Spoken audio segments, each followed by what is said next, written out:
Is this salvageable?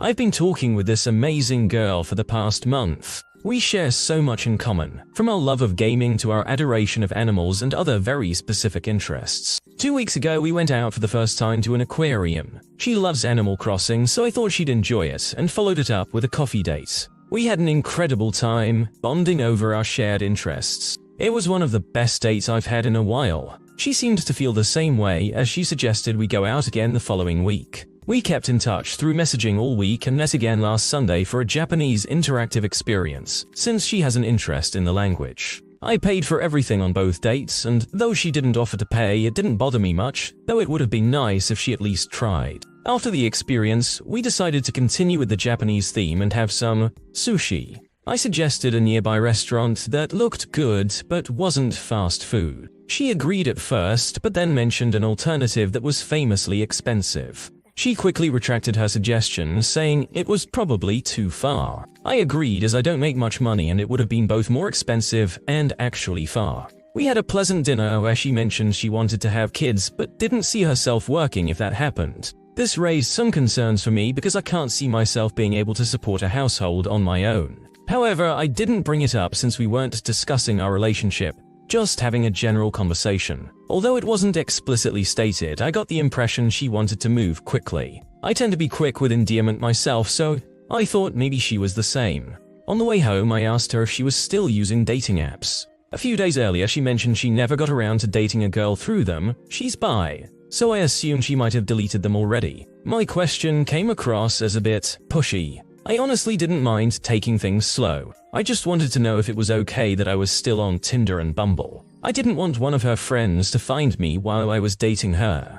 The situation became awkward, but she told me, albeit awkwardly, that she was okay either way and that we could try exclusivity. This was only our second date, and I realized I had made a mistake.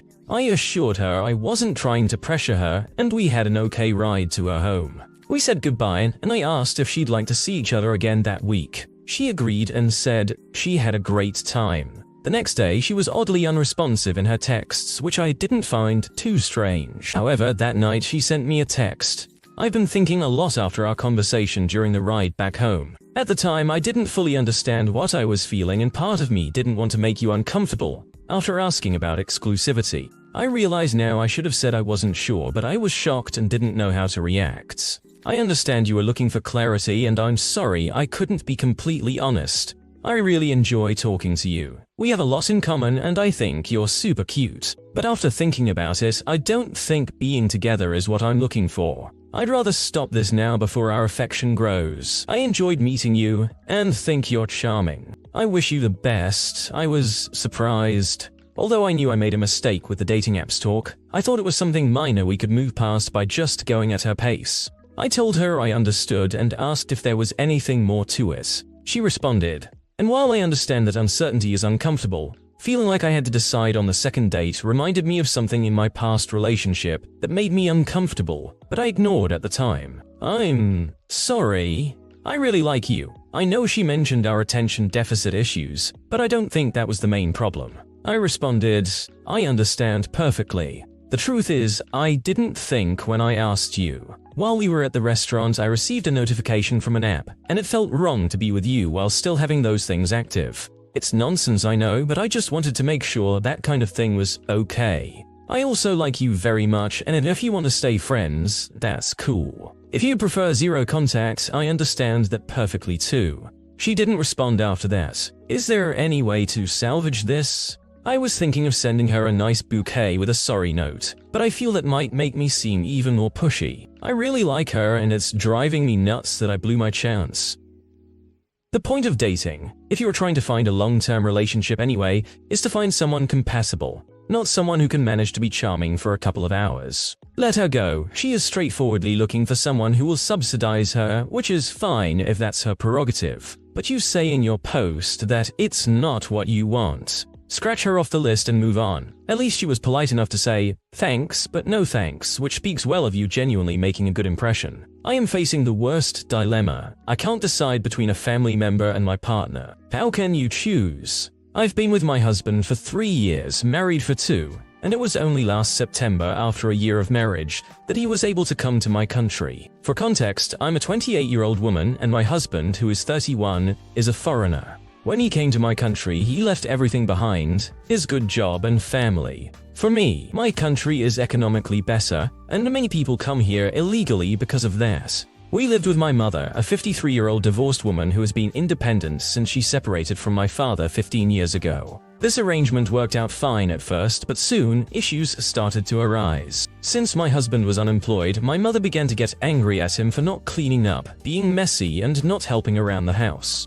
My husband, on the other hand, got upset because my mother kept some of her clothes in our bedroom closet for space reasons. He felt like he had no privacy because she would come into our bedroom to get her clothes. Truthfully, I'm not sure my husband did his best when we lived with my mother. There were many times he watched her work without offering to help, but he also offered his help many times, which she did not accept. It's complicated because my mother is used to doing things on her own. This led to several arguments and fights between my husband and me, all revolving around my mother. In April, my husband went on holiday for a week with his brother and told me only a day in advance. My mother got angry and forced me to choose between her and him.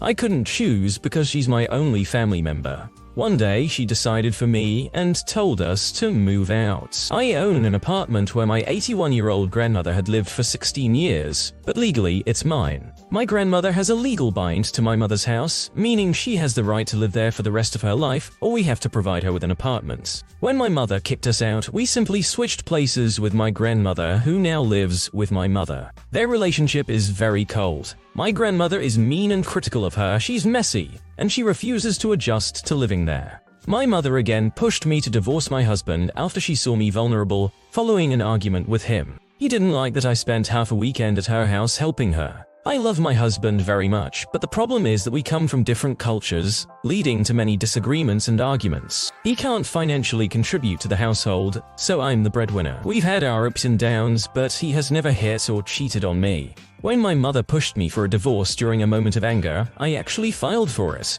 Now, I'm not so sure about it. When I told my husband, he completely broke down and cried, and I feel terrible for hurting him like that.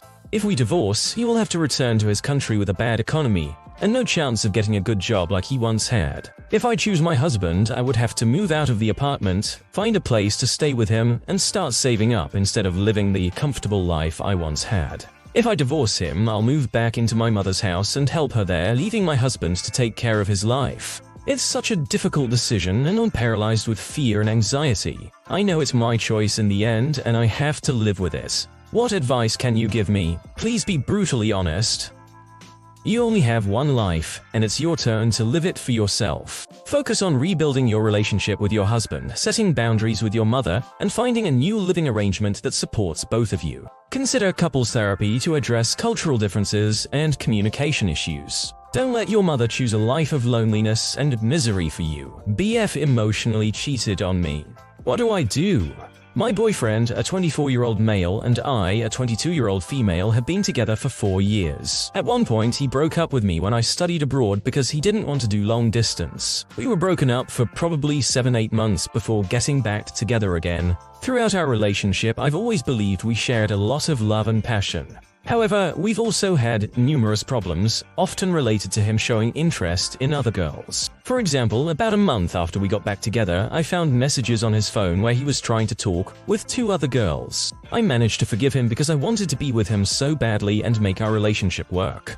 Recently, a few days ago, I went through his phone again because I have trust issues stemming from previous incidents. I found messages between him and a friend where his friend was sending him pictures and videos of half-naked girls. My boyfriend was engaging in this behavior and enabling it. While on vacation, he messaged his friend saying, "I want to be with all these attractive girls," and that his mind is overwhelmed with thoughts of other women. His friend responded with, "It's okay, I'll give you my support so that way it's not cheating and we both benefit from it." Reading those messages hurt me deeply and I felt completely disrespected and disgusted. When confronted, his defense was that he is just a kid and that all guys talk like that. Firstly, he is not a kid, he is 24 years old. Secondly, I genuinely don't believe all guys talk like that. He also argued that we shouldn't throw away 4 hard years of our relationship. While I cherish our relationship and all the time we've spent together, his excuse doesn't hold weight for me anymore. I understand it's normal to find other people attractive,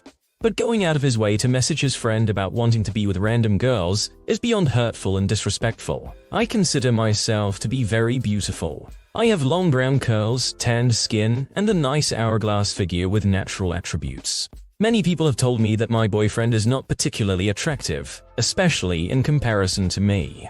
However, I didn't care because I found him attractive, which is what mattered to me. It's been almost a week since the incident, and he has been texting me every day, feeling guilty and begging for me to take him back because he feels terrible. But do you think it's an insecurity thing? He claims to be very secure. If that's true, then why would he say those things at all? Am I overreacting? What should I do? Should I take him back or should I move on? That relationship doesn't seem worth it. It's dragging you down and you don't need a reason to break up if that's what you want. Staying will just bring the same old excuses and behaviors. Leaving, on the other hand, offers self-respect and self-love. It's an easy decision in the end. Can we salvage our relationship despite communication issues with my partner? I am a 21-year-old female and I have been with my boyfriend who is 24 for almost 6 years now. Our anniversary is in October. Recently, we've hit a wall in our relationship that we can't seem to overcome.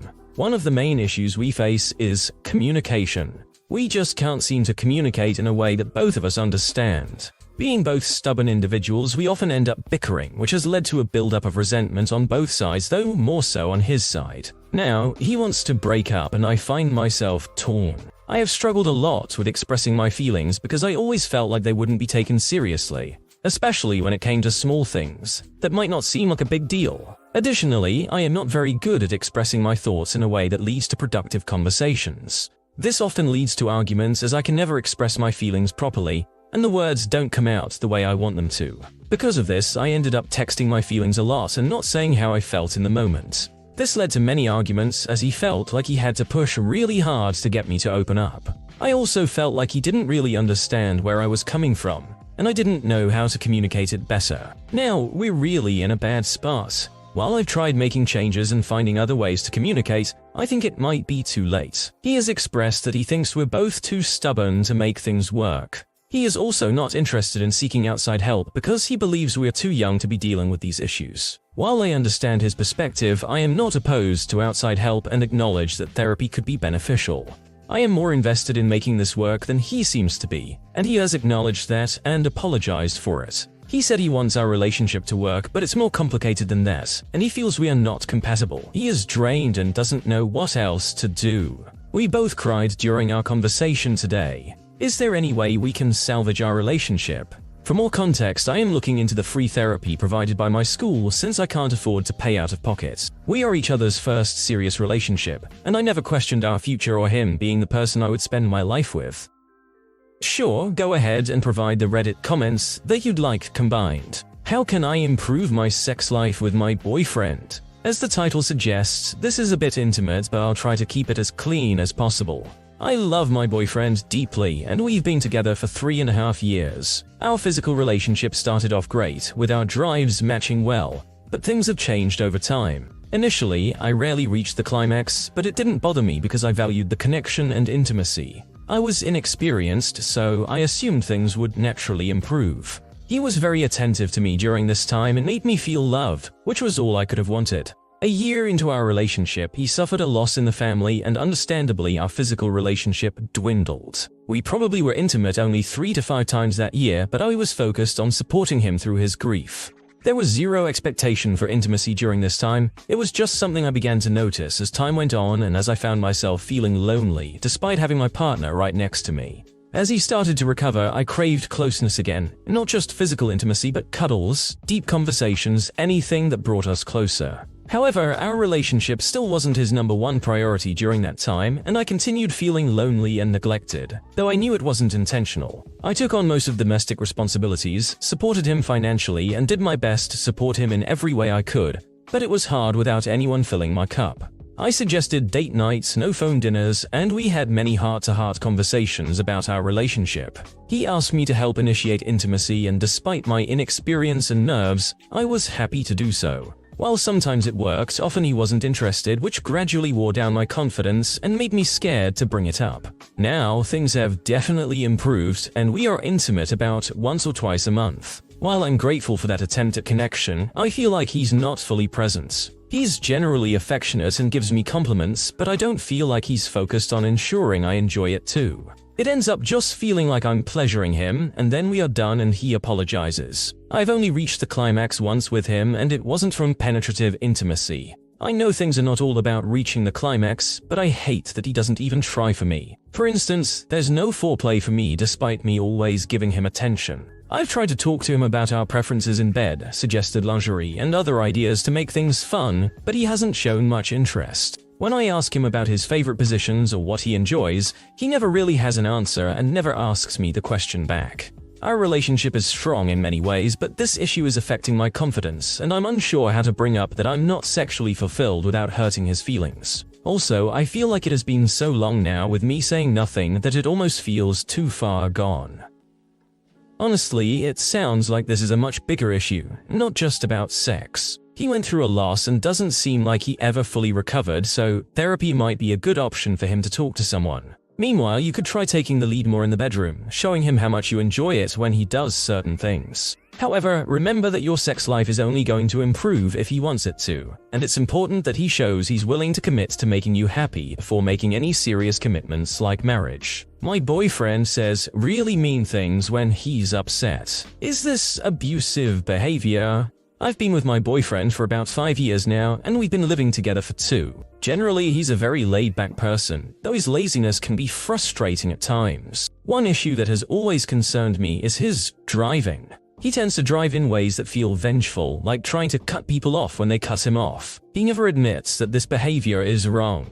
Adding to my anxiety, I was in a traumatic near-death accident as a preteen, making such driving even more terrifying for me. When I call him out on his behavior, he often defends himself by pointing out how reckless other drivers are or saying he was trying to teach them a lesson. Over time, he's toned down this behavior, but he remains impatient and quick to anger. During our arguments, he can be very hurtful, either by yelling at me and walking away or by saying very callous things. This morning, for example, he made a joke about me being stinky. In response, I joked that he must not think I'm that gross since he uses my vape pen. He didn't take it as a joke and felt I was shaming him for using my stuff. He often says I shame him for not helping around the house, even when he wasn't working due to what he described as obvious depression. However, this behavior lasted a long time. Feeling upset, he started sending me threatening texts while I was at work, saying he would never help me with anything again. His messages were excessively cruel. I tried to calmly explain that I don't appreciate being treated this way and that he shouldn't try to teach me a lesson like he does with other things. He responded by mocking everything I said, sarcastically calling me a victim and laughing at my messages. This pattern of behavior leaves me feeling powerless and depressed. I genuinely don't think my comments are that bad, so his reactions are always shocking. As I head home from work, I feel hurt and scared. At this point, I'm unsure what to do. I can't afford rent on my own, but I still love him. I appreciate any advice. Thank you so much.